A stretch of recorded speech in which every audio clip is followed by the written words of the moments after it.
صلی اللہ علیہ وسلم۔ اگر ہماری توجہ اللہ کی رحمت کی طرف ہو جائے تو میرے نبی پاک نے فرمایا تو رب کے بارے میں جیسا گمان کرے گا اللہ بھی تیرے لیے ویسا ہی بن جائے گا، اللہ ویسا بن کے تجھے نوازے گا۔ اگر تیرا یہ ذہن بن جائے نا کہ جو اللہ مجھے دے گا وہ مجھے ہی دے گا تو اللہ تبارک و تعالیٰ سب سے بڑھ کر تجھے ہی عطا فرمائے گا۔ لیکن امید رب کی اور امید رحمت کی، اس کے کرم کی، اس کی عطا کی۔ ہاں ایک پہلو ضرور سوچ کے رکھنا چاہیے اس موضوع پر، ساری دنیا نکما کہہ دے تو بیٹا ماں باپ کے نزدیک نکما نہیں ہوتا۔ باپ بیچارہ ایک غلطی بچہ کرتا ہے تو وہ جاتا ہے، دوسری کرتا ہے تو جاتا ہے، تیسری جگہ بھی اس کے حصے کی معافی مانگنے جاتا ہے، بڑا کچھ کرتا ہے۔ پھر ایک وقت آ ہی جاتا ہے کہ جب باپ مجبور ہو کے اخبار پہ اشتہار دیتا ہے کہ میں نے اسے آگ کر دیا ہے، اب میں اس کے سیاہ سفید کا مالک۔ کیا خیال ہے آپ کا؟ پہلی غلطی پہ ابا جی ایسے کر دیتے ہیں جی، دوسری پہ کرتے ہوں گے۔ کب کرتے ہیں؟ جب بولے جب حد ہو جاتی ہے۔ اور ایک دو اشتہار نہیں ہوتے، آپ سویرے اخبار کھولیں، اخبار کے اندر کے صفحات کا مطالعہ کریں تو شاید درجنوں اشتہار ہوتے ہیں آنکھ نامے کے۔ بھئی کس باپ کا دل کرتا ہے کہ وہ بیٹا جس کے لیے اس کی امید ہے کہ کل میرے بڑھاپے کا سہارا بنے گا وہ لکھ کے دے دے کہ میرا رشتہ ہی کوئی نہیں بیٹے کے ساتھ؟ کس کا دل کرتا ہے؟ اور پھر یہاں تک نہیں ہوتا بلکہ آپ قانون جاننے والے لوگوں سے کبھی پوچھیں، وہ آنکھ نامہ لوگ عدالتوں میں جمع کراتے ہیں، کہتے ہیں جی میں نے تو اخبار میں نکال دیا میرا اس کے ساتھ کوئی تعلق، اماں کہتی ہے میرا کوئی رشتہ نہیں۔ کیوں؟ کب ہوتا ہے ایسے؟ جب بچہ حد کر دے، جب بچہ ایک دو تین چار غلطیوں پہ ایسا، اللہ بھی بندے کو سزا دیتا ہے، لیکن کب؟ جب بندہ باز ہی نہ آئے بندہ، توبہ کرے ہی نہ، رجوع ہی نہ کرے، سوچے نہ کہ مجھے اللہ کی بارگاہ میں جانا چاہیے۔ ہم لوگ اپنا ایک ذہن بنا کے زندگی گزارتے ہیں، ایک ذہن بنا کے، بلکہ لوگ گناہوں کے نام بدل کے وقت گزارتے ہیں۔ ہم اپنے نفس کا بت بنا کے سارا وقت اسی کی پوجا پہ معاذ اللہ لگا دیتے ہیں، بس یہ ٹھیک ہے، یہ ٹھیک ہے اور یہ ٹھیک ہے، چوتھی بات صحیح کوئی نہیں۔ اسی کے اندر ہم الجھے رہتے ہیں میرے بھائی، رحمت الہی کا غلط تصور اپناتے ہیں۔ او میرے بھائی، کسی بندے کی مجبوری تو معاف ہوتی ہے، لیکن اگر کوئی جان بوجھ کے زیادتی کرے تو وہ اس کی معافی، جس بچے کو پتا ہو نا استاد کو کہ اس کے واقعی گھر میں فوتگی ہو گئی تھی، استاد اسے سزا نہیں دیتا۔ جس کا پتا ہو کہ واقعی یہ بیمار تھا تو استاد اسے کلاس میں کھڑا نہیں کرتا۔ جس کا پتا ہو کہ یہ زیادتی کر رہا ہے، جان بوجھ کے کر رہا ہے، استاد اسے ڈنڈوں سے مارتا ہے اور زیادہ مارتا ہے، کہتا ہے تو نالائق ہے، تو جان بوجھ کے کرتا ہے۔ میرے بھائی اللہ کی رحمت ہے، ہر ایک پہ برستی ہے، لیکن ایک بندہ کھڑا ہی ہو جائے رب کے مقابلے میں، وہ نہ نماز پڑھے، نہ مسجد آئے، نہ کوئی کام کرے، نہ وہ دین کی طرف توجہ کرے، نہ وہ کبھی اللہ سے استغفار کرے، نہ وہ کبھی جائز کام کی طرف توجہ کرے، ساری زندگی حرام کٹھا کرے، ناجائز کرے، تو اب تو نے حد کر دی۔ تیرے پاس غضب آیا نہیں بلکہ تو نے غضب کو آواز دی ہے۔ تو نے اللہ کے غضب کو، بولیے اللہ کے غضب کو، غضب ہونا اور ہوتا ہے اور غضب کو آواز دینا، بولیے غضب کو آواز دینا، ان میں فرق ہے میرے بھائی، یاد رکھیں۔ ہم آواز دیتے ہیں غضب کو، غضب ہوتا نہیں۔ دیکھیں نبی کریم صلی اللہ علیہ وسلم، اور یہ حدیث آپ نے یاد رکھنی ہے، یہ یاد رکھنی ہے، نبی پاک صلی اللہ علیہ وسلم نے نا بہت کم لوگوں کو بیوقوف کہا ہے۔ ہمارے زمانے میں تو عام لفظ ہے نا بیوقوف کہنا، اللہ کے رسول صلی اللہ علیہ وسلم نے بہت کم لوگوں کو بیوقوف کہا۔ مسند امام احمد بن حنبل کی حدیث ہے، نبی کریم علیہ الصلوۃ والسلام نے فرمایا وہ احمق ہے، وہ بیوقوف ہے، نبی پاک فرما رہے ہیں۔ اور میں نے کہا کم لوگوں کو حضور بیوقوف کہتے تھے؟ نبی کریم علیہ الصلوۃ والسلام نے فرمایا وہ بندہ بیوقوف ہے جو سارا دن اللہ کی نافرمانی کرتا ہے اور پھر بھی رب کی رحمت کی امید کرتا ہے، تو بیوقوف ہے۔ صبح سے شام تک لگا ہوا ہے، میں نے نہیں اللہ ماننی، میں نے نہیں تیری ماننی، معاذ اللہ میں نے نہیں ماننی، شام ہوتی ہے تو کہتا ہے اللہ بڑا مہربان ہے بخش دے گا، تو بیوقوف ہے، تو بیوقوف ہے۔ تو بتا نا کیا مجبوری تھی نماز نہ پڑھنے کی؟ کس نے تجھے گن پوائنٹ پہ کہا تھا حرام کھانے کو؟ اور فلاں آدمی کی تو نے غیبت کی تو تیرا اس میں کیا فائدہ تھا؟ یہ جو تو نے صرف 10 بندوں کو ہنسانے کے لیے جھوٹا لطیفہ سنایا، اس میں تیرا کیا نفع تھا؟ تو صبح سے شام تک نافرمانی کرتا ہے، شام کو کہتا ہے اللہ کریم ہے معاف کر دے گا، اللہ مہربان ہے معاف کر دے گا۔ استاد مہربان ہوتا ہے کہ نہیں؟ فیل کیوں کرتا ہے امتحان میں؟ بولے استاد باپ ہوتا ہے نا، اس کا دل کرتا ہے شاگرد فیل ہو جائے، تو کیوں کرتا ہے؟ لیکن شاگرد نے زیادتی کی، اس نے پڑھا نہیں. اس نے، میں نے کہا باپ آنکھ نامہ لکھواتا ہے، مجبور ہو کے لکھواتا ہے نا. او بھائی یاد، بڑی پیاری مثال ملا رومی لکھتے ہیں، کہتے ہیں میرے گاؤں کی ایک بی بی تھی، اس بی بی نے ایک بچڑا پالا ہوا تھا. دیہاتوں میں نا بوڑھی مائیں بچڑے کو پیڑا دیتی تھی اور نام بھی رکھ لیتی تھی. کسی نے مٹھو نام رکھا ہوتا تھا، کسی نے کوئی نام. کہتے ہیں ماں نے بچڑا رکھا ہوا تھا، اماں اس کو آواز دیتی تو بچڑا دوڑا آتا، اماں اس کو پیڑا کھلاتی. بچڑا بڑا پیارا تھا، جوان ہو گیا. اماں اس لیے بچڑا پال رہی تھی کہ جب بچڑا بڑا ہو جائے گا تو ہل کے اندر بچے اسے لگائیں گے، کھیتی میں ہل چلائیں گے. بچڑا بڑا ہو گیا، اماں کے بیٹے کہنے لگے اماں لا، تو نے بڑا کھلا پلا لیا، اس سے کوئی کام لیتے. ہل کے آگے لگایا تو کہنے لگا میں نے تو نہیں چلنا. اماں کے پاس آئے، کہنے لگے یہ نہیں چلتا. اماں کہنے لگی چلو ٹائم دو تھوڑا، سمجھ جائے گا. پھر موقع دیا، پھر آئے، کہا اماں اب تو ہم نے اس کے ناک میں نکیل بھی ڈال دی ہے لیکن اب بھی یہ ہل میں چلنے کو تیار ہے. ملا رومی رحمت اللہ علیہ فرماتے ہیں پھر کہا اماں سے، اماں کہنے لگی چلو تھوڑا ٹائم اور دے دو، سیانا ہو جائے گا.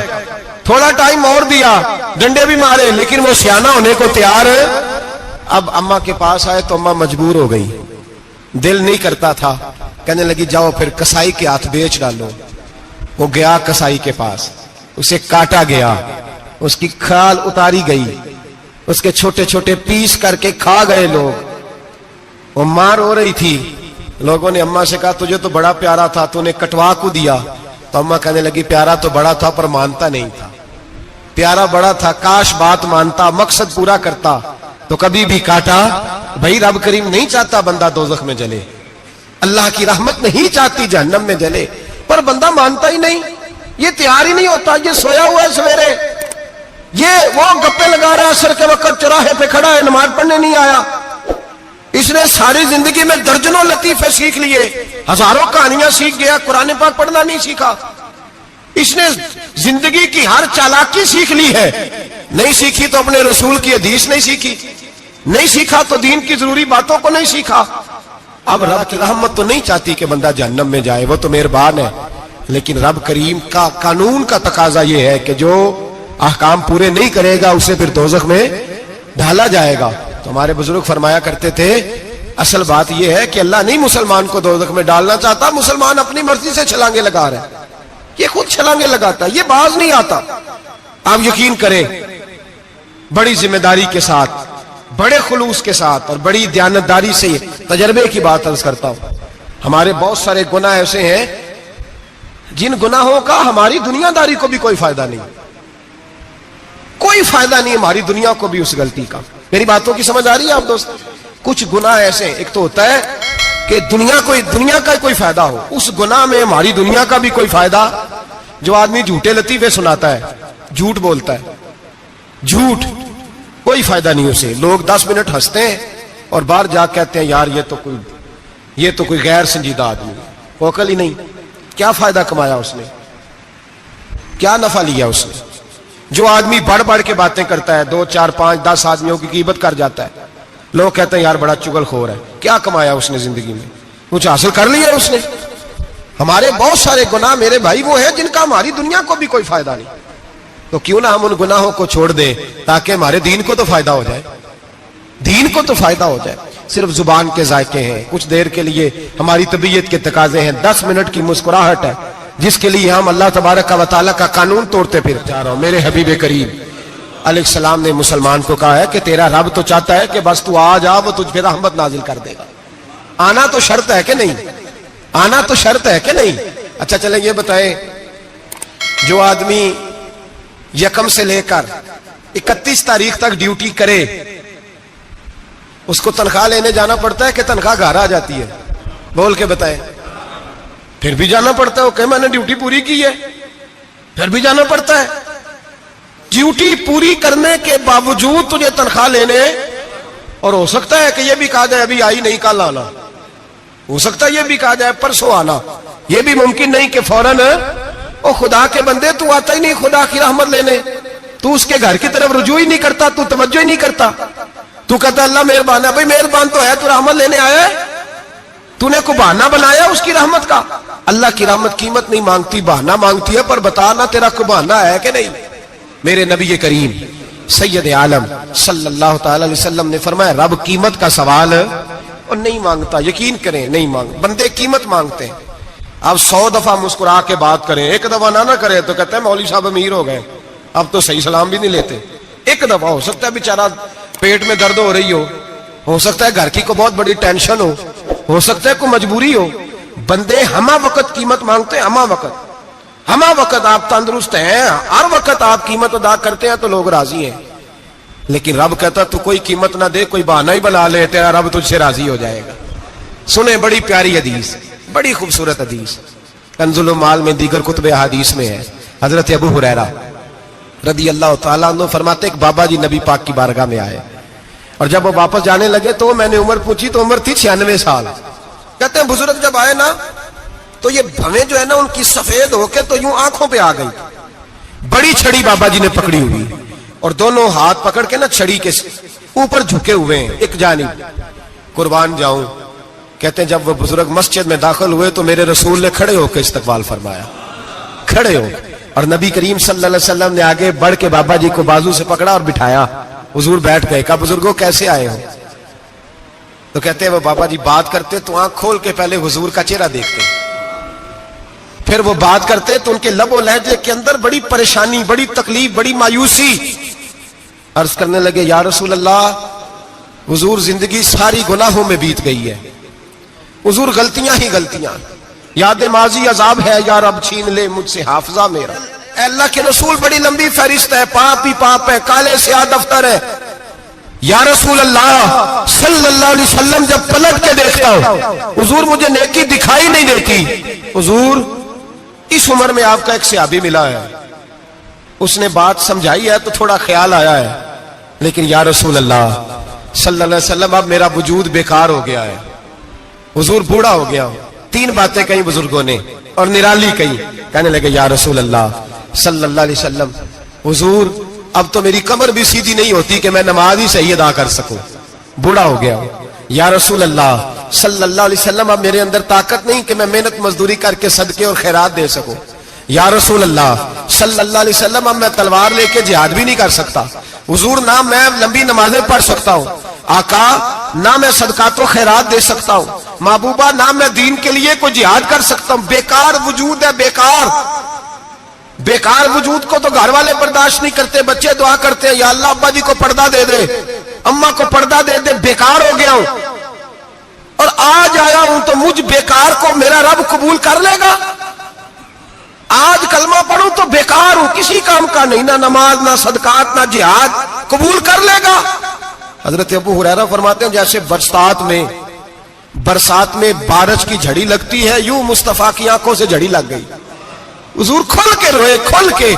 اور میرے حبیب پاک نے فرمایا بزرگوں بڑے مجاہد ہیں, دین کے لیے جہاد کرنے والے بڑے ہیں, رب کریم کو آپ کی تلوار کی اتنی حاجت نہیں. اور فرمایا اس کے خزانے کوئی خالی تو نہیں کہ آپ ہی گویا صدقہ دیں گے تو بھرے جائیں گے. اور فرمایا پھر رب کریم کی شان میں اضافہ نہیں کرتی عبادتیں, وہ تو بندے کو نفع دیتی ہیں. میں بزرگوں نہ آپ جہاد کریں, نہ آپ صدقات دیں, لا لمبی نمازیں پڑھیں, آپ صدق دل سے آ جائیں, اللہ کے رسول کا وعدہ ہے رب آپ کو بغیر حساب کتاب جنت عطا فرما دے گا. آنا تو شرط ہے کہ نہیں, آئیں تو صحیح, نہ پہنچے تو صحیح, آ جائیں. اس کو نہیں آجائے صدقات و خیرات کی, جہاد کی تبلیغ, آئے تو صحیح نا. ان العبد اذا اعترف ثم تاب تاب اللہ علیہ. میرے حبیب نے فرمایا بندہ جب رو کے کہتا ہے نا یا اللہ غلطی ہو گئی معاف کر دے, فرمایا میرا مالک اسے فوراً ہی معاف فرما دیتا ہے. تو آ تو صحیح, تو آتا ہی نہیں, تو آ ہی نہیں رہا, تو گھر میں بیٹھا ہوا ہے, تو سویا ہوا ہے, تو دکانداری کر رہا ہے, تو پیسے گن رہا ہے, تو آیا ہی نہیں, آ تو صحیح.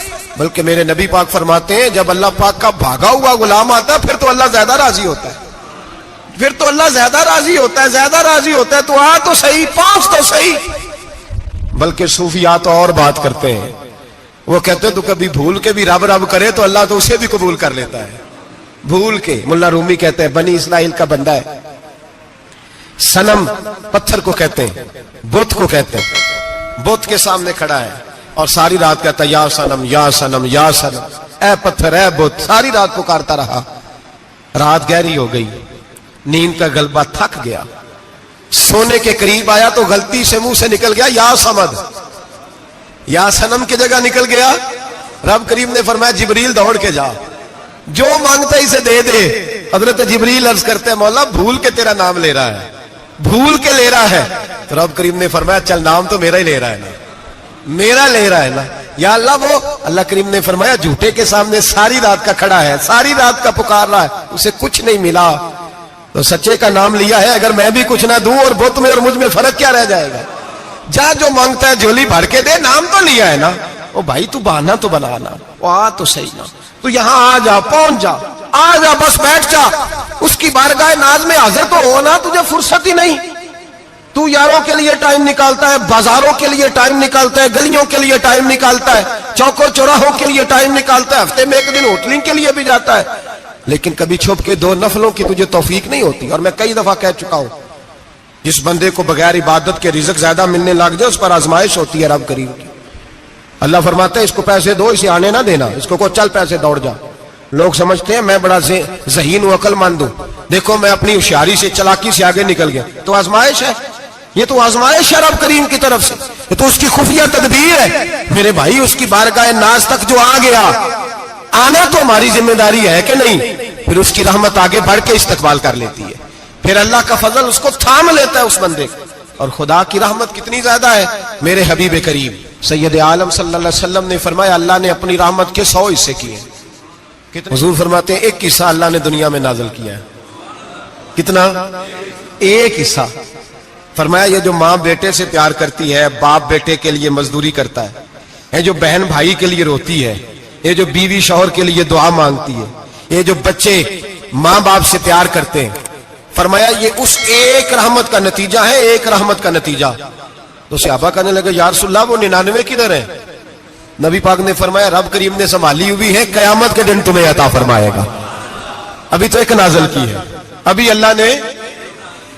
ایک بزرگ تھے ہمیں تفسیر پڑھایا کرتے تھے، تفسیر کے استاد تھے۔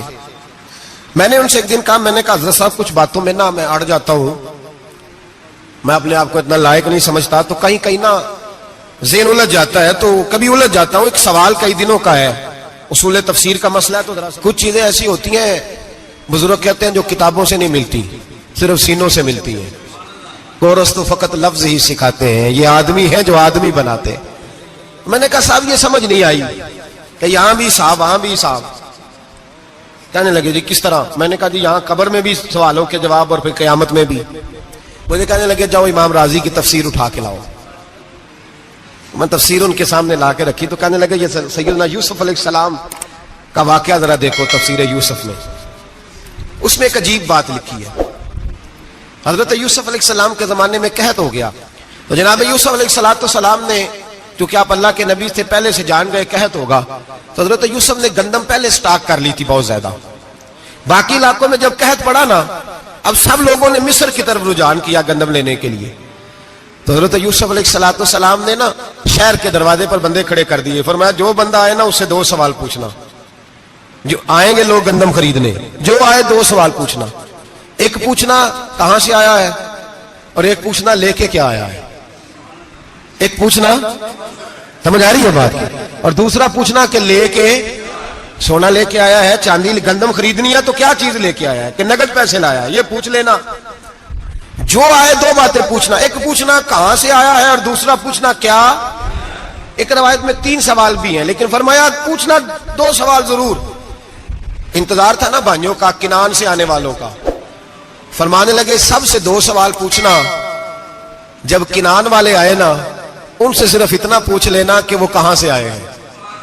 اگر پوچھے نا کنان سے آئے ہیں تو پھر یہ نہ پوچھنا کیا لے کے آئے ہیں، پھر میں جیب میں خود ٹٹول لوں گا وہ کیا لے کے آئے۔ باقیوں سے 2 سوال، جب میرے بھائی آئے نا، بھائی بھائیاں دے ویری ہوندے تے بھائی بھائیاں دیاں باواں، جب میرے بھائی آئے تو ان سے یہ نہیں پوچھنا کہ وہ کیا، بس یہ پوچھنا کہ کہاں سے، اتنی بات پوچھنا، باقی میں پوچھ لوں گا۔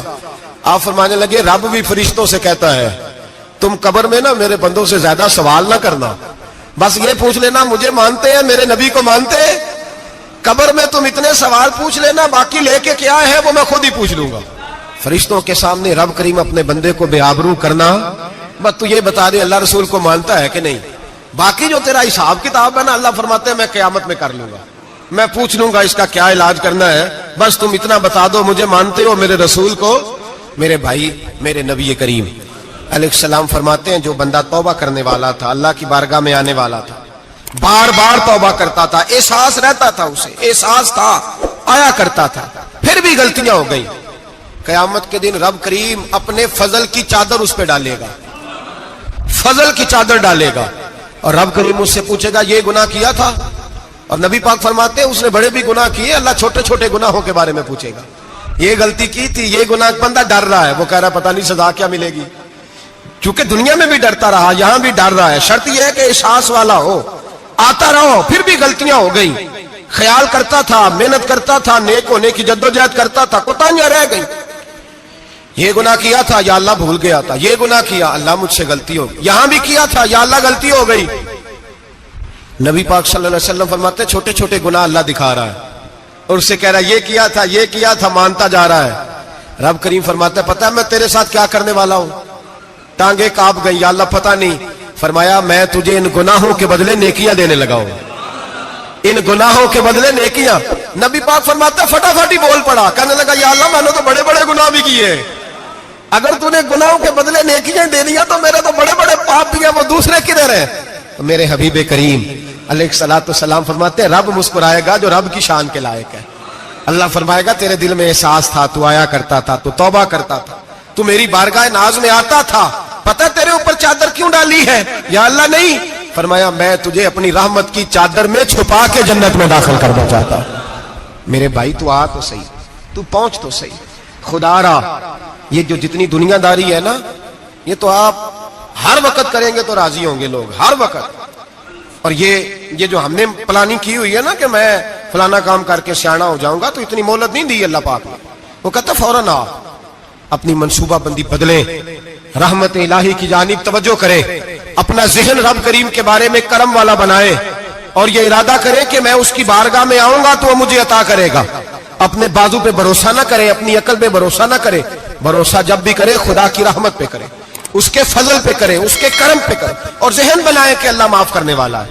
ہمارے ذمہ یہ ہے کہ ہم اپنے گناہوں کا احساس پیدا کریں, ہماری ذمہ داری یہ ہے کہ ہم توبہ سچی اور کھری کریں, ہماری ڈیوٹی یہ ہے کہ ہم اللہ کی بارگاہ میں صحیح معنوں میں حاضری دیں. ہم توبہ بھی جھوٹی کرتے ہیں, بلکہ اگر میں کہوں کہ مذاق کرتے ہیں. شب برات آنے والی ہے نا, کس دن ہے, جمعرات کو شب برات آئے گی. کچھ لوگ تو خیر ویسے ڈٹ جاتے ہیں, کہتے ہیں ہم نہیں مانتے, وہ پکے لگے ہوئے ہیں, وہ کہتے ہیں نہیں عبادت نہیں کرنی چاہیے. میں نے کہا یار بس کرو, چھوڑ دو. اب اللہ کی عبادت کرنے کے لیے بھی تم سے سند لینی پڑے گی کہ مولوی صاحب اجازت دے, نفل پڑھ لیں, اجازت لینی پڑے گی. اور بندے بڑے سمجھدار ہیں, وہ کوئی سیاسی بندہ دوسری پارٹی کا آ جائے تو اسے مطمئن کر لیتے ہیں, کچھ مسئلہ دوسری جماعت کا مسئلہ پوچھ لے, کہتے ہیں مولوی صاحب پوچھ کے دساں گا. یہ موٹی سی بات ہے. شبرات کو کیا ہوتا ہے, عبادت. کیا ہوتا ہے, بول کے بتائے, یہی ہوتا ہے نا. تو اس کے لیے سرٹیفکیٹ کی ضرورت ہے جی. والذین یبیتون لربہم سجدا وقیاما, اللہ فرماتے ہیں میرے بندے ساری رات گزار دیتے ہیں یا قیام کرتے ہوئے یا سجدہ کرتے ہوئے. اس کے لیے سرٹیفکیٹ کی ضرورت ہے. بڑی جلدی مسئلہ پوچھنے آ جاتے ہیں لوگ. ہاں, ایک وہ ہے جو مانتے ہی نہیں سرے سے, ایک وہ ہے جو بڑا عجیب مانتے ہیں. وہ کہتے ہیں شبرات ہے, چھوٹا گوشت ہی نہیں مل رہا دکان سے. بھئی شبرات گوشت کھانے کا دن ہے, حلوہ کھانے کا دن ہے شب برات, موج کرنے کا دہاڑا آ گیا شب برات. شبرات آئی ہے, پہلے کلو گوشت آتا تھا, 2 کلو لے لو. یہ کون سا طریقہ ہے شب برات منانے کا؟ اور پھر شب برات منائی جائے گی. معراج شریف سے پٹاخے چل رہے ہیں روز شام کو, چلتے ہیں نا؟ نہیں, میں کہ اور مینوں غلطی لگتی, تسی بولے نہیں نا. چلتے ہیں پٹاخے.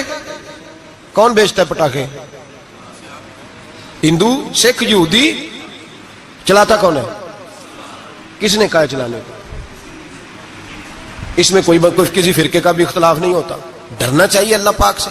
اللہ جہنم کی آگ ٹھنڈی کرتا ہے, ہم جلاتے ہیں شبرات کو.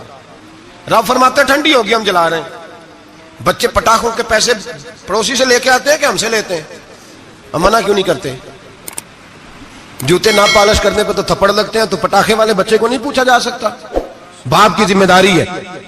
اور محدثین نے مسئلہ لکھا ہے, اگر بچہ نابالغ کوئی غلطی کرتا ہے تو اس کا باپ ذمہ دار ہے, جواب دے اس کی جگہ.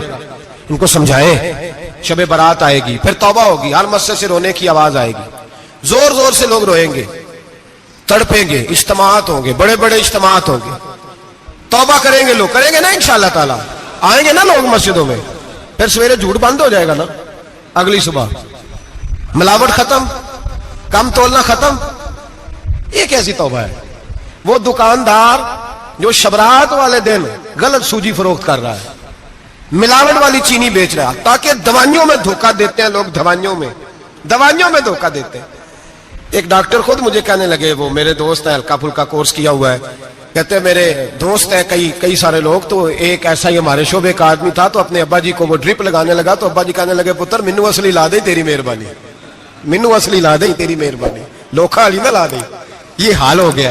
دوا, مجھے بتائیں وہ قوم اخلاقی طور پہ کتنی گر چکی ہے جو دوائیوں میں زہر بیچتی ہے, دوائیوں میں. اور میں انشاءاللہ کسی موقع پر تفصیل سے اس پر گفتگو کروں گا, بڑی تفصیل سے. میں نے بہت سی معلومات اکٹھی کی ہیں کہ کتنا ظلم کرتے ہیں یہ لوگ, لکھنے والے بھی, لانے والے بھی, بیچنے والے بھی, کتنے بڑے مجرم ہیں, صحت کے ساتھ کھیلتے ہیں. صحت بارہ لام دام برسرے مطلب.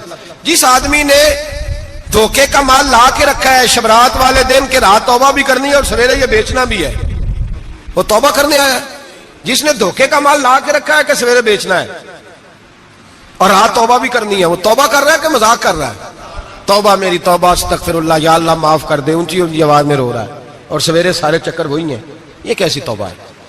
توبہ کیا ہے؟ میرے نبی پاک علیہ السلام کے غلاموں نے توبہ کی تقسیم کی. حضرت حسن بصری سے کسی نے پوچھی توبہ کیا ہے, تو آپ نے فرمایا توبہ یہ ہے کہ جب تو توبہ کر لے تو پھر اس جگہ نظر نہ آنا جہاں کھڑے ہونے سے رب رسول ناراض ہوتے. اور فرمایا توبہ یہ ہے کہ جب تو نے توبہ کر لی پھر وہاں سے غیر حاضر نہ ہونا جہاں حاضری کا تجھے اللہ رسول حکم دیتے ہیں. یہ تیری توبہ ہے. اور اگر تو ایسا نہیں کرتا پھر تو نے توبہ نہیں کی, پھر تو نے مذاق کیا. میرے بھائی, رحمت الہی آواز دیتی ہے کی طرف رجوع کریں, دوڑے اور رحمت کی امید رکھ کے آئیں گے. سمجھ لیں کہ اللہ پاک, میں ایک بات اکثر کرتا ہوں, نبوت کا دروازہ بند ہوا ہے. داتا گنج بخش علی اجویری نے کہیں نہیں لکھا تھا کہ میرے بعد علی بن عثمان اجویری دوسرا نہیں آ سکتا. حضرت مجدد صاحب کہیں نہیں لکھ کے گئے کہ دوسرا مجدد الفسانی پیدا نہیں ہوگا. حضرت بہاءالحق نقشبند بخاری نے کہیں نہیں کہا کہ میرے جیسا ولی نہیں ہو سکے. بزرگوں نے کبھی نہیں کہا. تو جدوجہد تو کر. اقبال کہتے ہیں آج بھی ہو اگر ابراہیم کا ایمان پیدا, آگ کر سکتی ہے انداز گلستان پیدا. تو پروگرام تو بنا, آگے کی طرف تو سفر کر. میرے نبی کریم سید عالم صلی اللہ علیہ وسلم نے فرمایا تیرے آ جانے سے تیرا رب راضی ہو جاتا ہے. جب تو آتا ہے تو تیرا اللہ راضی ہو جاتا ہے. یہ جو ہماری مشکلات ہوتی ہے نا, جن میں عمل جو ہوتے ہیں, وہ جو ہمیں جادو ہو جاتا ہے, تویز کر دیتے ہیں ہمارے قریبی رشتہ دار, وہ تویز نہیں ہوتے, وہ ہمارے اعمال کی سزا ہوتی ہے, ہمارے اعمال کی سزا ہوتی ہے. ہم وہ ڈھونڈتے پھرتے ہیں کہ بابا مل جائے پھونک مارے صحیح کر دیں, حالانکہ وہ ہمارے اعمال کی سزا ہے. ہمیں اپنی تربیت کرنی چاہیے ہمیں. اور ویسے بھی دم درود تویز دھاگا میں اکثر کہا کرتا ہوں, میں کہتا ہوں میں نے کسی کتاب میں نہیں پڑھا کہ کوئی بندہ نبی پاک سے یمن سے دم کرانے آیا ہو کہ میں حضور سے دم کرانے جا رہا ہوں, مصر سے آیا ہو دم کرانے, شام سے دم کرانے آیا ہو. میرے نبی پاک کے پاس جو بھی آیا کرتا تھا نبی پاک کا دین سیکھنے آیا کرتا تھا. دم درود تو ایک ضمنی چیز ہے, ذلی چیز ہے, ہو گیا تو ٹھیک ہے, ورنہ اللہ پاک اگر بیماری میں راضی ہے تو نبی پاک نے خود بیماری کو سینے سے نہیں لگا کے رکھا. خود اللہ کے محبوب سید عالم صلی اللہ علیہ وسلم کا مثال بیماری کے ساتھ ہوا. تو بیماری تو مریدنی ہے میرے نبی پاک کی, وہ تو کنیز ہے حضور کے گھر کی. عام دام برسرے مطلب کھری توبہ, سچی توبہ. اور کس طرح کی توبہ؟ میرے نبی کریم علیہ الصلوۃ والسلام نے ایک دن صحابہ سے پوچھا ایک بات تو بتاؤ, بخاری مسلم کی حدیث ہے, یا رسول اللہ پوچھئے. نبی پاک صلی اللہ علیہ وسلم نے فرمایا اگر کوئی آدمی صحرا میں سفر کر رہا ہو, بہت بڑا صحرا ہو, اونٹ پر اس کا سفر ہو, اور اس نے اونٹ پر کھانے پینے کا سامان باندھا ہو, پیسے بھی رکھے ہو, پانی بھی رکھا ہو, تھک گیا سفر کرتا کرتا, درخت کی ایک ٹہنی کے ساتھ اونٹ کی نکیل باندھی اور درخت کے نیچے لیٹ گیا آرام کرنے کے لیے. اللہ کے حبیب فرماتے ہیں اچانک اس کی آنکھ لگ گئی. جب جاگا تو اس نے دیکھا کہ اونٹ تو غائب ہو گیا ہے. اب نہ کھانا ہے, نہ پانی ہے, نہ پیسے ہیں, اور صحرا بڑا لمبا ہے, پیدل سفر بھی نہیں کر سکتا. تھوڑا سا ڈھونڈا, پھر موت کا انتظار کرنے لگا. سوچنے لگا موت آئے گی, اب مر جاؤں گا. اللہ کے محبوب فرماتے ہیں تھوڑی دیر گزری, جب بالکل مایوس ہو گیا تھا تو اچانک نظر پڑی تو اونٹ اس کا سامنے کھڑا تھا. نبی پاک صحابہ سے پوچھتے ہیں بتاؤ, اس کی کل کائنات اجڑ گئی تھی, راس ضائع ہو گئی تھی, ہر شے لٹ گئی تھی, دوبارہ اسے مل گئی ہے, بتاؤ اسے کتنی خوشی ہوگی. صحابہ کہنے لگے یا رسول اللہ نہیں, زندگی مل گئی اس بندے کو. وہ ساری دنیا سے زیادہ راضی ہے. تو میرے کریم رسول صلی اللہ علیہ وسلم نے فرمایا رب کریم کا نافرمان بندہ جب اس کی بارگاہ میں آ کے توبہ کرتا ہے تو اللہ اس سے بھی زیادہ راضی ہو جاتا ہے. نافرمان جب آ کے کہتا ہے یا اللہ معاف کر دے آئندہ نہیں کرتا, میں اللہ تو راضی ہو جاتا ہے. اور حبیب پاک علیہ السلام فرماتے ہیں وہ اتنا کریم ہے, جب بندہ اپنے رب سے صلح کر لیتا ہے, توبہ کر لیتا ہے, تو اللہ زمین کو کہتا ہے تو بھول جا میرے بندے نے گناہ کیا ہی نہیں. آسمان سے کہتا ہے تو بھول جا میرے بندے نے گناہ کیا ہی نہیں. پھر رب کریم فرشتوں سے فرماتا ہے کہ مٹا دو جو تم نے لکھا تھا, میں نے اپنے بندے کے ساتھ صلح کر لی ہے. شب برات کو آئیں گے مسجد میں انشاءاللہ. کتنے بجے؟ نہیں جو سوچیا ہی نہیں ہے اس پاسے تھے. عصر کے وقت مسجد آئیں شب رات. کتنے بجے جی؟ عصر کے وقت آئیں, غسل کریں, مسجد آئیں, عصر کے بعد درود شریف پڑھیں اور مغرب سے لے کر فجر تک عبادت کریں. مغرب میں شام شروع ہو جاتی ہے. ایک رات جاگ کے دیکھیں, جاگنا پڑتا ہے. مریض ہو جائے تب بھی جاگنا پڑتا ہے, دکھ لگ جائے تب بھی وہ جگا لیتا ہے. بڑے بڑے جاگتے ہیں, بڑے بڑے جاگ لیتے ہیں, وہ جگا لیتا ہے. تندرستی بھی, صحت بھی, دولت بھی, اے سی بھی, پلنگ بھی بڑا اچھا, لیکن اگر وہ نیند نہ دینا چاہے تو بندہ ساری رات ہی تڑپ کے جاگتا ہے, تڑپ کے. اور بھوکا اتنا, روٹی کا بھوکا اتنا پریشان نہیں ہوتا جتنا نیند کا بھوکا پریشان ہوتا ہے. الجھ جاتا ہے انسان, وہ جگا لیتا ہے قبل اس کے کہ وہ خود جگائے, خود بخود جاگ جائے. مغرب سے لے کر فجر تک نماز پڑھیں, ذکر کریں, درود پاک پڑھیں, محفل میں شرکت کریں. میرے رسول کریم علیہ الصلوۃ والسلام کی پیاری زوجہ ام المومنین سیدنا عائشہ صدیقہ رضی اللہ تعالیٰ عنہ کہتی ہیں حضور رمضان کے علاوہ سب سے زیادہ روزے شعبان میں رکھتے تھے, گویا پریکٹس ہوتی تھی رمضان کی. میں نے عرض کیا یا رسول اللہ صلی اللہ علیہ وسلم اتنے روزے کیوں رکھتے ہیں, ابھی رمضان تو آگے ہے. تو نبی پاک نے فرمایا عائشہ اس مہینے میں بندے کا عمل اللہ کی بارگاہ میں جاتا ہے, میں چاہتا ہوں جب میرا عمل جائے تو میں نے روزہ رکھا ہوا ہوں. کثرت سے روزہ رکھیں اور میرے بھائی بدل جائیں, بدل جائیں. میرے نبی پاک نے فرمایا غنیمت جان اگر صحت ہے تو بیماری آنے سے پہلے غنیمت جان جا, یہ چلی جائے گی. بیمار آدمی سے کچھ بھی نہیں ہوتا, غنیمت جان لے لمحوں کو کچھ کر لے. اور اگر تیرے پاس فرصت ہے تو غنیمت جان لے مصروف ہونے سے پہلے پہلے. میرے حبیب کریم سید عالم علیہ السلام کے غلام فرماتے ہیں کہ نبی پاک صلی اللہ علیہ وسلم نے ہمیں مثال دے کے سمجھایا. مدینے میں جو قبیلہ سب سے زیادہ بکریاں پالتا تھا وہ بنو کلب کا قبیلہ تھا, اور فرماتے اتنی بکریاں تھیں کہ ان کی بکریاں ہم نے کبھی نہیں گنی تھی. نبی پاک علیہ السلام نے فرمایا جب شعبان کی 15ویں رات آتی ہے, یہ ترمذی کا لفظ ہے, فرمایا جب شعبان کی 15ویں رات آتی ہے تو بنو کلب کے قبیلے کی بکریوں کے بالوں کی تعداد کے مطابق اللہ میری امت کے افراد کی بخشش فرما دیتا ہے. اور صحابہ کہتے ہیں ہمیں لگتا یوں ہے کہ چونکہ ہم نے جو چیز سب سے زیادہ دیکھی تھی وہ بنو کلب کی بکریاں تھی, اس لیے نبی پاک نے ہمیں سمجھانے کے لیے ان کی بات کی, ورنہ اگر ہم نے اس سے زیادہ کچھ شے دیکھی ہوتی تو نبی پاک اس کا نام بیان فرماتے. ہمیں سمجھانے کے لیے فرمایا بنو کلب کے قبیلے کی بکریوں کے بالوں کی تھا, کسی ایک بکری کے بال بھی بندہ گن سکتا. اور حضور نے فرمایا جو سب سے زیادہ بکریاں پالتے ان کی تعداد کے مطابق حضرت عائشہ صدیقہ رضی اللہ تعالیٰ عنہ فرماتی ہیں جنت البقیع میں حضور جایا کرتے, قبرستان میں, قبرستان کے کونے میں. اللہ کے رسول کو میں نے نماز پڑھتے بھی دیکھا 15ویں رات کو, اور فرماتی ہیں حضور بقیع والوں کے لیے بخشش کی دعا بھی کرتے. قبرستان بھی جائیں شب برات کو, ان کے لیے دعا بھی کریں.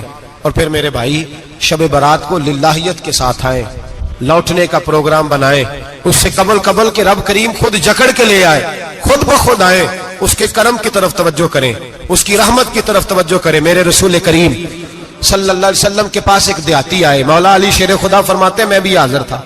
کہتے کبھی کبھی سادے بندے آتے تھے پر بڑی عجیب ہی بات کر جاتے تھے.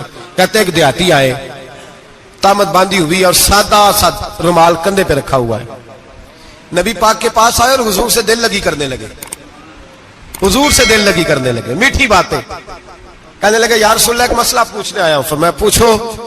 عرض کرتے ہیں حضور قیامت میں حساب کون لے گا؟ قیامت میں اب کس کو نہیں پتا کون حساب لے گا, دل لگی کی بات ہے نا, کون لے گا؟ نبی پاک نے فرمایا اللہ حساب لے گا. تو کہتے ہیں اس نے نا اور جملہ کہا تو ہم اس کی بات پہ حیران ہو گئے, کہنے لگے یا رسول اللہ واقعی اللہ حساب لے گا؟ تو کہتے ہیں نبی پاک مسکرائے, فرمانے لگے تجھے تیری مار ہوئے, میں سچی تو کہہ رہا ہوں. تو کس طرح کی بات کر رہا ہے؟ اللہ ہی حساب لے گا. حضرت علی فرماتے ہیں اس نے رومال اٹھایا کندھے پہ رکھا, کہنے لگے یا رسول اللہ اگر رب حساب لے گا تو پھر اس نے معاف ہی کر دینا ہے.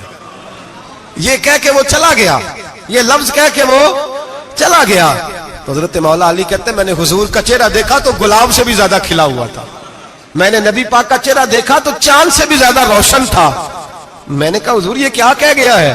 نبی پاک نے فرمایا بندہ بڑا سادہ تھا, بات بڑی پیاری کر گیا ہے, بڑی پیاری کر گیا ہے. حضور نے فرمایا علی رب کریم ہے, اور کریم جب غالب ہوتا ہے تو کرم ہی فرمایا کرتا ہے, وہ کرم ہی کرتا ہے, وہ معاف ہی کرتا ہے, وہ معاف ہی کرتا ہے. اللہ معاف کرتا ہے, پر میں نے کہا کوئی معافی لینے آئے ہی نہ تو کوئی معافی لینے. ایک اور بات بھی آخر میں سمجھانی ہے آپ کو, وہ بھی سمجھ لیں. ہم جب کسی رشتہ دار کو راضی کرنے جاتے ہیں نا, ناراض ہو, تو ہمیں پتہ چل جاتا ہے کہ یہ وقت چپانے آیا یا راضی ہو گیا.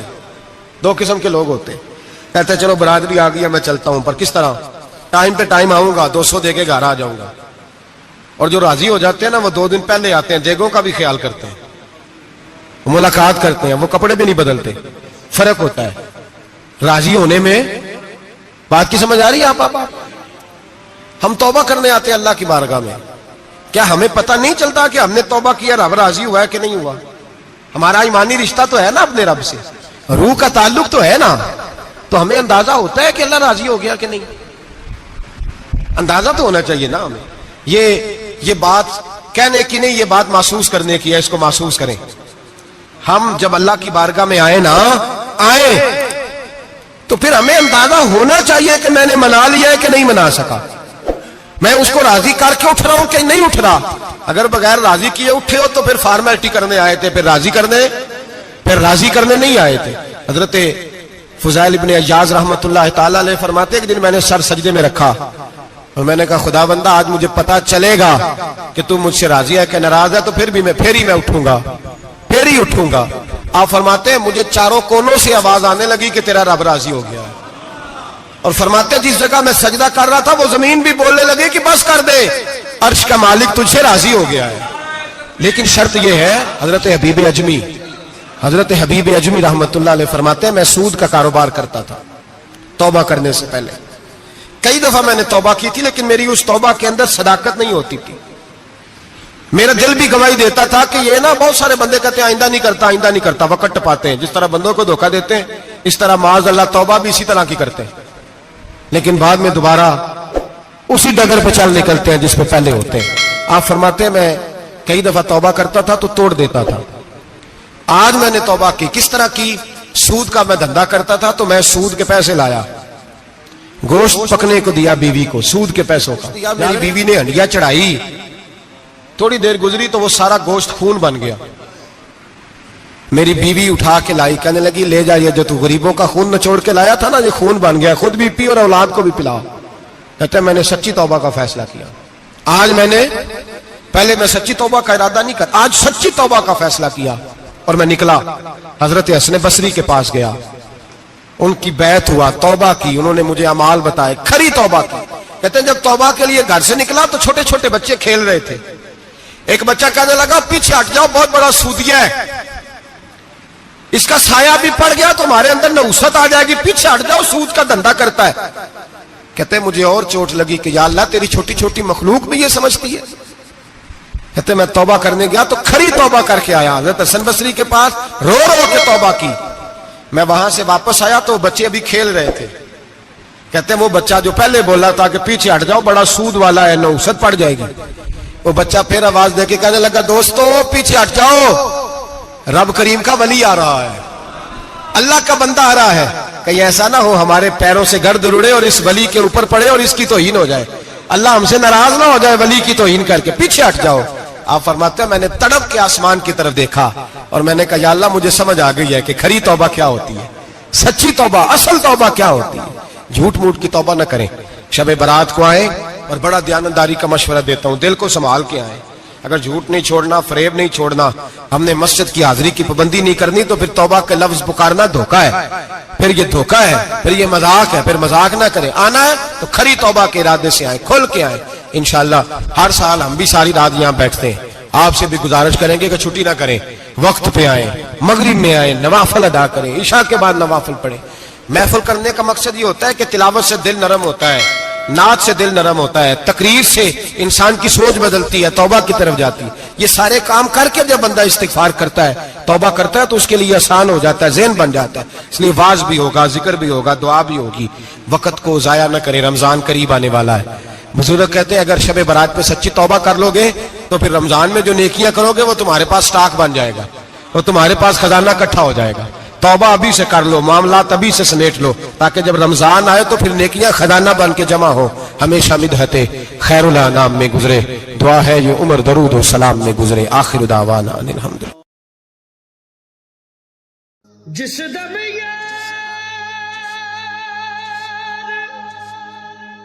پیارے بچھڑے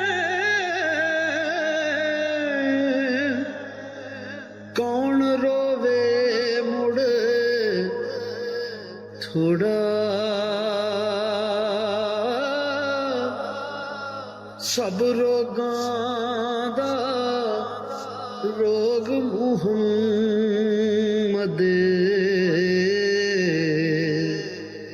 جس دا